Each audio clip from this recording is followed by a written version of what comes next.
जिंदगिया हमरी सबरी एनु गाइल हो।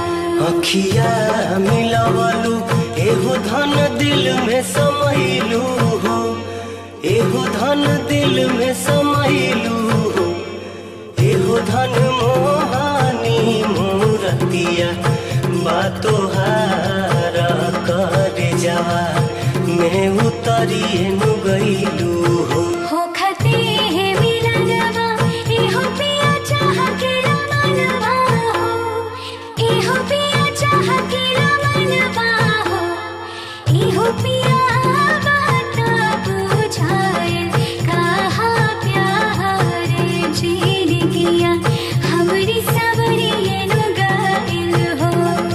एहो पिया बाता बुझाए कहा प्यार जिंदगिया हमरी सबरी एनु गाइल हो। रूप के खजानवा एहो धन लागे जैसे चनवा हो, एहो धन लागे जैसे चनवा हो, एहो धन बोले लूता बाजे ला सितारा कर जावा मैं उतरी नु गईलू हो। चूड़िया कंगनवा एहो पिया कहिला सजनवा हो, एहो पिया कहिला सजनवा हो, एहो पिया तू ही बाड़ा सोरा हो सिंगारा जिंदगिया हमरी सबरी एनु गाइल हो।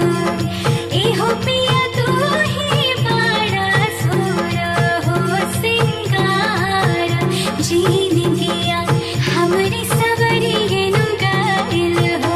हंस के तका लका एहो रानी हंस के बोला लका हो, एहो रानी हंस के बोला लका हो, एहो धन ही है यादा तुहारो जान मारा कर जावा मैं उतरी नु गईलू